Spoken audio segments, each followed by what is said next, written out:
Y nosotros vamos a reflexionar nuevamente en la palabra de Dios, porque la palabra de Dios siempre tiene algo nuevo que decirnos o algo que recordarnos, pero seguro algo que nuestra vida está necesitando para implementar aquello que nos hace caminar, andar en la línea de la voluntad de Dios y que es muy importante. Si el pasado domingo, recordáis, estuvimos centrándonos en los dones hacia la adoración, estuvimos viendo aquel pasaje de Jesús en el encuentro con la samaritana y cómo Jesús establece un principio que cambiaría el paradigma de la adoración para muchas personas. En esta semana vamos a centrarnos en el otro aspecto, la evangelización. Mirad, si la Iglesia tiene razón de ser en nuestros días, y a lo largo de la historia, es a causa de la evangelización. Jesús lo dejó muy claro a sus discípulos cuando antes de ascender a los cielos les dijo: toda potestad me es dada en los cielos y la tierra, por tanto, id y haced discípulos a todas las naciones, bautizándolos en el nombre del Padre, del Hijo y del Espíritu Santo, y enseñándoles que guarden todas las cosas que yo os he enseñado. Eso está en Mateo, en el capítulo 28, versículos 18 y 19. Es importante que entendamos la importancia, el valor que tiene. No solo Jesús lo dejó establecido de esta manera tan clara.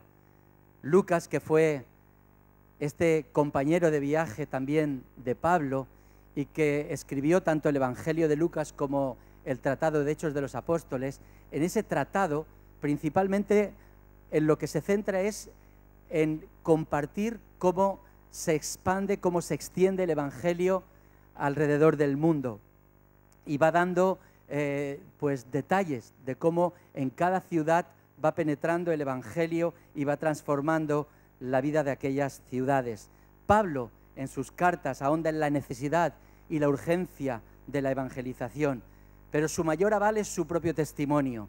Todos sus viajes por Asia Menor y también tocando Europa, con la intención de compartir el Evangelio a los no judíos, es decir, al pueblo pagano, dan, como digo, ese aval. E incluso en los momentos en los que, en los tiempos en los que estuvo encarcelado, también incluso en sus prisiones estuvo hablando sin cesar del Evangelio. También Pedro hacía lo propio, y en su primera carta, en el capítulo 3, versículo 15, decía: estad siempre preparados para responder a cualquiera que os pida razón de la esperanza que tenéis, pero hacedlo con humildad y respeto. Y la pregunta que yo os hago en esta mañana es: si bíblicamente está tan claro, si el mandato bíblico no deja lugar a dudas sobre la importancia y la urgencia de la evangelización, si este es un mandato que nos afecta a cada uno de nosotros de manera individual y también colectivo, como iglesia, sin excepción, todos tenemos que entender el valor que la palabra de Dios le da a la evangelización. Si todo esto es así, mi pregunta es: ¿por qué nos cuesta tanto evangelizar? ¿Por qué nos cuesta tanto evangelizar? Hace unos días leía un artículo en el que se planteaban unas cuantas razones, daba unas 5 razones por las que los creyentes no evangelizamos. Y su autor ofrecía estos razonamientos. El primero de ellos era porque dice que las iglesias aíslan a los creyentes de los que no lo son. Es decir, las iglesias desarrollan unos programas, una manera de conducirnos, de formar parte de la iglesia, de cada vez estar un poquito más entregados a lo que es la vida de comunidad, de tal manera que cuando una persona conoce al Señor, tiene toda una red de amigos, de vecinos, de personas con las que se relaciona, y que pasado un tiempo, cuando ha conocido al Señor, ese círculo se va reduciendo hasta quedarse prácticamente aislado, porque ha conocido una nueva comunidad, que es la iglesia, y ya de alguna manera se ha aislado del resto del mundo. Otra razón que da el autor es porque creemos que la evangelización es algo extraordinario, y como es algo extraordinario, tiene que dejarse en manos de personas extraordinarias, es decir, personas profesionales, entre comillas, capaces de llevar a cabo esta tarea que es tan delicada y tan difícil de realizar. Así que pues se deja en manos de los evangelistas, en manos de los pastores, en manos de, ya digo, entre comillas, los que se conocen como los profesionales de la religión. Pero en Hechos de los Apóstoles se nos dice que eran los creyentes, normales y corrientes, los que hacían esta tarea. En el capítulo 8, versículo 4 de Hechos nos dice: los creyentes que tuvieron que salir de Jerusalén anunciaban el mensaje de salvación por donde quiera que iban. De no haber sido así, este mensaje no habría alcanzado a tantas miles de personas como lo hizo. Otra de las razones que da el autor del por qué nos cuesta tanto evangelizar, o mejor dicho, por qué no evangelizamos, es porque tiene un coste difícil de asumir. No es fácil hablar del Evangelio sin que pues acaben pensando de que estamos un poco majaras, que estamos un poco locos. Pensar que, bueno, alguna tuerca se nos ha caído por el camino, porque estas cosas ya son de tiempos pasados. Esto del Evangelio, esto de la religión, esto ya obedece a otra época. Y nos miran como bichos raros. Y claro, en una sociedad en la que se le da tanta importancia a la imagen, pues queremos que tengan una imagen buena de nosotros. Y lo último que queremos es que nos tomen por loco. Con lo cual, mejor si me callo y no digo nada. En todo caso, si me preguntan, bueno, pues ya con mucho tacto iré diciendo algo. También dice que otro de los motivos es que queremos resultados inmediatos. Y claro, los resultados inmediatos no se ven. ¿Y qué es lo que produce en nosotros? Desánimo. Nos desanimamos cuando después de vencer tantas barreras que tenemos que vencer, nos animamos, compartimos el Evangelio y a cambio lo único que recibimos es, ya digo, o condescendencia, o simplemente desentendimiento, o indiferencia, o incluso alguna salida de tono. Pero yo creo que esto debiéramos de tenerlo más que asumido. De hecho, tenemos un himno clásico que nos dice: sembraré la simiente preciosa del glorioso Evangelio de amor, sembraré mientras viva. ¿Qué dice? Dejaré el resultado al Señor. Es decir, no nos tiene que preocupar si produce fruto inmediato o no lo produce. Nuestra tarea es la de evangelizar. Y en último lugar, también un último argumento que expone es porque no somos claros en cuanto al mensaje. Porque cuando vamos a hablar del Evangelio no sabemos muy bien de qué hablar. Si hablamos de una religión, si hablamos de una iglesia, si hablamos de un estilo de vida, ¿de qué hablamos? Y a veces cuando a alguien se le dice, bueno, sintetízame, ¿qué es el Evangelio para ti en un minuto? No sabemos ni qué decir. Esa confusión o esa falta de claridad en el mensaje también la aduce como una de las razones. Yo incluso añadiría una razón más, y que para mí yo creo que tiene mucha importancia, y más de la que a veces pensamos. Yo creo que otra de las razones es porque identificamos evangelización con un método concreto, con un estereotipo con el cual no nos sentimos identificados. Concebimos que a lo mejor la evangelización es simplemente coger un tratado y repartirlo, ir a una persona desconocida y dárselo, con el temor de que te lo vayan a rechazar. Y claro, si eso es la evangelización, pues mejor yo no hago nada, porque yo no me siento identificado con ese método u otros métodos que están o que son métodos preestablecidos con los cuales no nos identificamos. Mirad, hermanos, quizá lo que haya en el fondo de todo esto sea un fallo de base, un fallo de base. Y yo creo que si logramos identificarlo y corregirlo, todas estas razones que este autor da por las que nos negamos a evangelizar desaparecerían de un plumazo. ¿Recordáis el encuentro de Jesús y la samaritana que estuvimos abordando el pasado domingo? ¿Recordáis la escenificación que se realizó? La historia no acabó con aquellas palabras que Jesús pronunció sobre lo que era la genuina y verdadera adoración, que el Padre busca verdaderos adoradores que le adoren en espíritu y verdad. No acaba ahí la historia. ¿Sabéis? Cuando Jesús compartió estas palabras la mujer apuntó hacia la idea del Mesías. Y Jesús le respondió: el que habla contigo, este es el Mesías. Y la mujer quedó, de verdad, quedó totalmente conturbada. Mirad, llegaron los discípulos en aquel momento y que se extrañaron además de que Jesús estuviera hablando con una mujer, y más samaritana. Pero ¿sabéis qué hizo la mujer? La mujer marchó de ahí. Dice el texto, la mujer dejó su cántaro y se fue al pueblo a decir a la gente: venid a ver a un hombre que me ha dicho todo lo que he hecho. ¿No será este el Mesías? Mirad, nadie le tuvo que dar instrucciones a la mujer de lo que tenía que hacer. Ella, de manera espontánea y natural, fue y contó a los vecinos lo que le había sucedido. Y no es la excepción. Si leemos el Nuevo Testamento, encontraremos muchos ejemplos de hombres y mujeres que tuvieron un encuentro con Jesús y fruto de aquel encuentro no podían callar e iban y decían a los demás lo que Jesús había dicho o hecho hacia su persona. Jesús sanó a unos cuantos ciegos y estos, en cuanto eran sanados de su ceguera, iban corriendo rápidamente a decir a todos aquellos que conocían que Jesús les había sanado y les había devuelto la vista. Incluso hubo un ciego al que Jesús le dijo: te prohíbo que digas nada a nadie. Pero el ciego no pudo callarse y, saltándose la prohibición, dijo lo que Jesús había hecho con él. Pero no solo ciegos, no solo paralíticos. Hubo otra serie de hombres y mujeres que, como digo, tuvieron la dicha de encontrarse cara a cara con Jesús.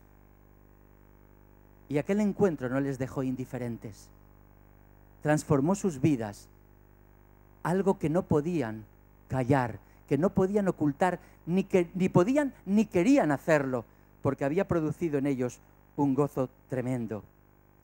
Pablo tuvo aquella experiencia de encuentro con Jesús camino a Damasco, y cuando experimentó aquel encuentro que transformó su vida, no dejó de anunciar y decir qué es lo que había pasado en aquel camino a Damasco. De hecho, en Hechos de los Apóstoles lo encontramos su testimonio por 3 veces. Y de manera indirecta en sus cartas también encontramos parte de su testimonio. Cuando vemos los numerosos ejemplos de hombres y mujeres que de manera natural compartían la buena noticia de salvación, no encontramos a personas que se planteen la evangelización como una actividad. Y atended a esto, no se planteaban la evangelización como una actividad. No encontramos esto, no encontramos una actividad programada, no encontramos métodos, estrategias, marketing, nada por el estilo. Encontramos vidas transformadas que de manera natural, impulsadas por el gozo de la salvación, hablaban a quienes los rodeaban de lo que Jesús les había dicho o había hecho en sus vidas. Lo hemos cantado hace un momento, ¿verdad? ¿Recordáis la canción? Somos el pueblo de Dios, somos un pueblo especial, llamados a anunciar las virtudes de aquel que nos llamó de las tinieblas a la luz. Y una parte de esa canción dice: y su amor nos impulsa, no nos podemos callar. Es decir, es la naturalidad de la vida espiritual lo que produce en nosotros ese anhelo, ese deseo de compartir las buenas nuevas de salvación. Y quizá ahí es donde está el meollo de la cuestión. Quizá tuvimos una experiencia preciosa el día que tuvimos ese encuentro con Jesús, pero nos pasó un poco como la gaseosa. Duró el tiempo de la efervescencia para dar paso a una vida de normalidad, incluso de mediocridad espiritual, que hacía que no sintiéramos para nada la necesidad de compartir nada nuevo a los demás, porque nada nuevo estaba sucediendo en nuestra vida. Como digo, en el Nuevo Testamento encontramos vidas transformadas que de manera natural, impulsadas por el gozo de la salvación, hablaban a quienes les rodeaban de lo que Jesús había hecho en sus vidas. Y mirad, no digo que como iglesia esté mal el organizar actos evangelísticos, actividades programadas. No, no, hemos de hacerlo. Pero esa no es la base de la evangelización. Ni la base de la evangelización son las personas que de alguna manera tienen ese don o están llamadas de manera particular a una tarea específica de evangelización. No. La evangelización, el fundamento de la evangelización está en un pueblo que ha conocido a un Dios que ha transformado sus vidas y que no pueden dejar de hablar y decir aquello que Dios ha hecho en ellos. El Evangelio es la buena noticia basada en la persona de Jesucristo, que nos ha alcanzado de manera personal y que nos ha transformado y sigue transformándonos. Y cuando recibimos el Evangelio, cambia toda nuestra vida. Y no solo cambia en un momento puntual, sino que día a día va y sigue cambiando y transformando nuestra vida. Mirad, Dios nos pone, cuando conocemos a Dios, cuando nos enfrentamos a su palabra, cuando leemos su palabra y vamos viendo cómo realmente somos cada uno de nosotros, es como si Dios nos pusiera ante un espejo. Y ante ese espejo, claro, un espejo nítido, en el que no podemos simular ninguno de nuestros defectos.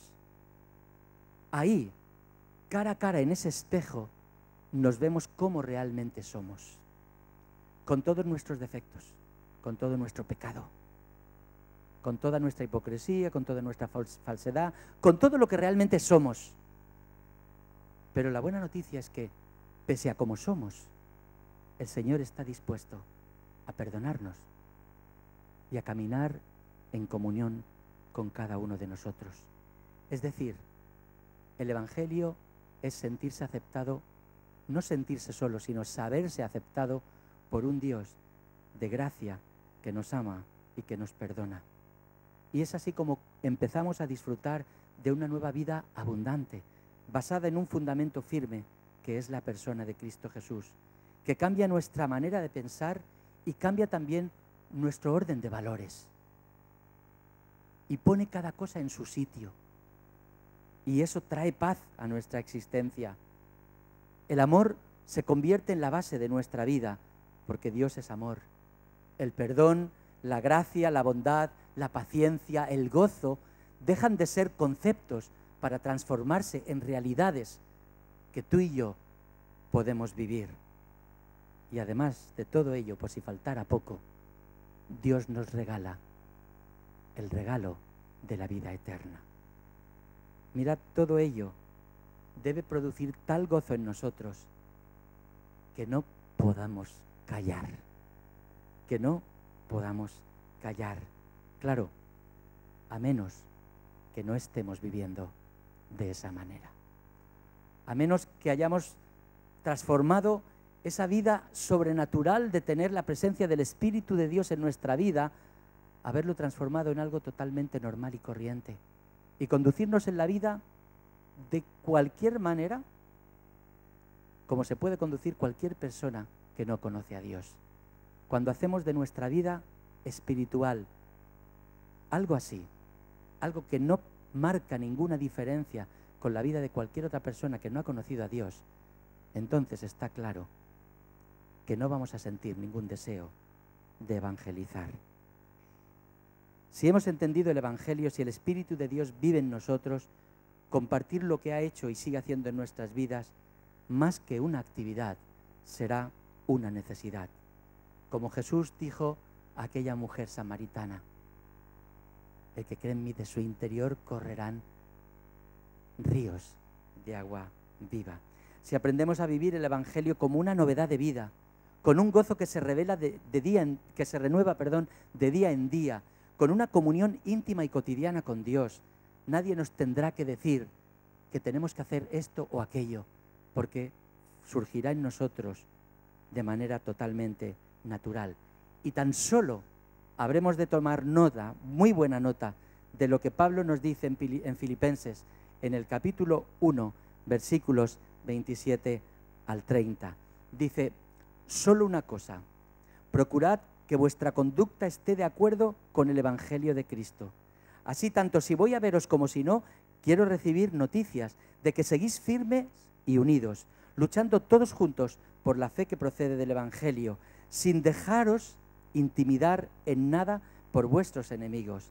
Esta es una clara señal de que ellos van a su destrucción y al mismo tiempo es señal de vuestra salvación.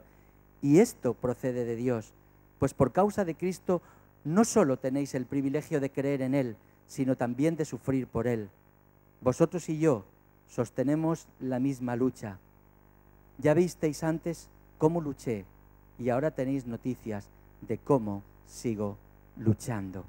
Mirad, de este texto se desprenden 5 aspectos a tener muy en cuenta tú y yo.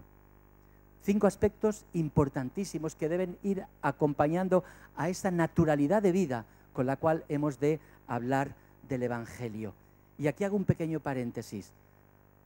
Compartir el Evangelio, evangelizar, no es, y lo subrayo, hermanos, no es hacer proselitismo. No estamos llamados a hacer prosélitos. No, estamos llamados a compartir con gozo lo que Dios ha hecho en nuestra vida. No tenemos que convencer a nadie. Es el Espíritu Santo quien convence. Y hecho este paréntesis, hermanos, tomemos buena nota de esos 5 aspectos que se desprenden de este texto. Mirad, el primer aspecto que se desprende es la coherencia. Dice: solo una cosa, procurad que vuestra conducta esté de acuerdo con el Evangelio de Cristo. Mirad, mantener un discurso que no guarde relación o armonía con lo que vivimos no solo nos va a llevar a una actitud hipócrita que va a hacer que el mensaje sea rechazado, sino que va a producir en nosotros mismos un bloqueo que nos va a conducir al hecho de la inactividad, al hecho de la inhibición, porque ni nosotros mismos nos creemos aquello que predicamos. El antídoto es la coherencia. Estoy convencido que en la medida en que la enseñanza de Dios se va encarnando en nuestra vida, su Evangelio va cobrando convicción en nosotros. Nos sentimos mucho más estimulados a hablar de algo que estamos viviendo. Mirad, a alguien que le ha tocado la lotería no le tienes que decir: mira, ve y compártelo con tu familia. No, le va a faltar el tiempo para decirlo. Cuando tú estrenas un coche, no te ocultas y lo guardas en el garaje, vas a tus amigos y: mira, estoy estrenando coche. Cada cosa buena que te pasa en tu vida, cada cosa buena que crees haber recibido, de manera automática te lleva a compartirla. Como digo, cuando hay coherencia entre lo que comunicamos y lo que vive nuestra vida, nos da de verdad auténtico anhelo y deseo de transmitir la palabra. En segundo lugar, firmeza. Dice: así, tanto si voy a veros como si no, quiero recibir noticias de que seguís firmes. Mirad, no son tiempos fáciles para los creyentes. Vivimos en un contexto hostil al Evangelio. España es un país muy particular. Es uno de los países de Europa donde menor índice de creyentes o menor proporción de creyentes hay, a pesar de que somos una sociedad muy religiosa. Pero creyentes, tal como lo define la palabra de Dios, hay más bien pocos. Como digo, vivimos en un contexto hostil. Y hay una lucha promovida por sectores concretos de la sociedad que tratan de transmitir la idea de que la fe es algo de niños, algo de ilusos, algo del pasado, algo anacrónico, no para gente y no para una sociedad del siglo XXI. Y se empeñan y se esfuerzan por transmitir de que esto es así. Los mayores avances, mirad, hermanos, los mayores avances en cuanto a la dignidad del ser humano han venido acompañados de la mano del Evangelio.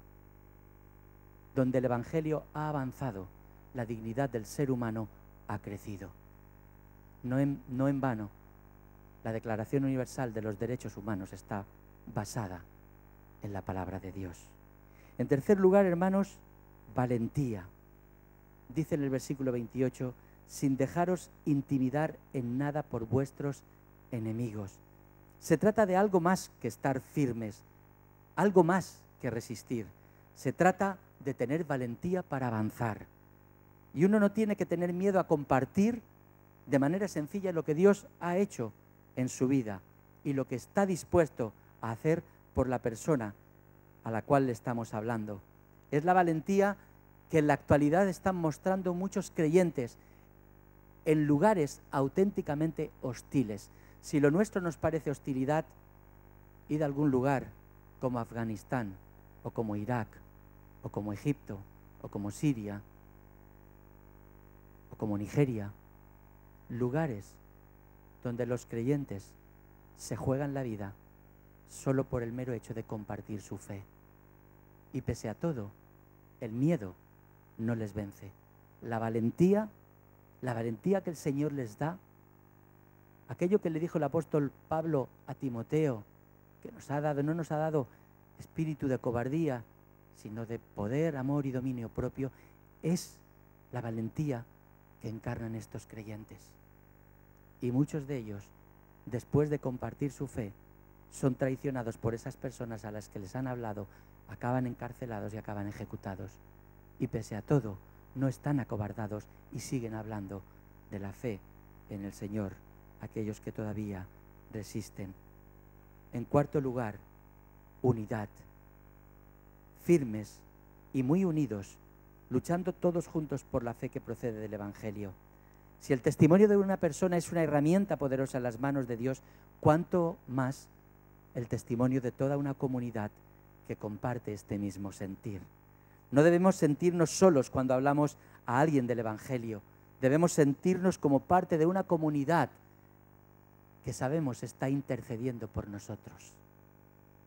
Y qué bien se siente uno cuando de pronto pues tiene una responsabilidad y va a hablar a unas personas, a alguien acerca del Señor, y le dice a aquellos que comparten su misma fe: oye, ora por mí, porque voy a hablar con esta persona. Qué importante es sentirse respaldado. Qué importante es la unidad a la que apela Pablo. Y por último, lo que menos nos gusta, sufrimiento. Por causa de Cristo no solo tenéis el privilegio de creer en Él, sino también de sufrir por Él. Versículo 29. Pablo plasma el sufrimiento como un privilegio. Son aquellos aspectos de la vida por los que más sufrimos, los que más valoramos. Mirad, estamos dispuestos a sufrir por nuestros hijos, por nuestro trabajo, por alcanzar objetivos, a veces incluso por alcanzar reconocimiento. Somos capaces de sufrir por cualquier cosa. ¿Por qué no vamos a estar dispuestos a sufrir por el Evangelio, que es algo tan importante? El Evangelio es algo de gran trascendencia, porque trata de la vida y de la muerte de las personas que nos rodean. ¿No merece la pena sufrir por ello? Hermanos, o hermano, o hermana, de manera singular, te lo planteo en esta mañana. ¿Seguirás viendo la evangelización como una actividad? ¿Seguirás necesitando que alguien te diga, tienes que evangelizar? Si lo sientes como una carga, pregúntate qué es lo que está fallando en tu vida, porque la evangelización no es una carga, es un privilegio. ¿Recordáis hace unos meses cuando una niña se perdió? Estuvieron por 2 días buscándola. El que halló a la niña y la halló viva tenía una noticia importante que compartir. Sentía un gozo que lo único que podía hacer es gritar: la he encontrado, la he encontrado. Y mirad, el que conoce al Señor Jesús puede gritar: lo he encontrado. He encontrado aquel que ha transformado mi vida, aquel que me da vida abundante, aquel que me regala la vida eterna. Por lo tanto, no me voy a callar. Voy a seguir proclamándolo a los cuatro vientos, porque Jesús es mi Salvador. Esta buena noticia no podemos ni debemos acallarla. Que el Señor ponga gozo en nuestro corazón y nos ayude a compartirla. Amén.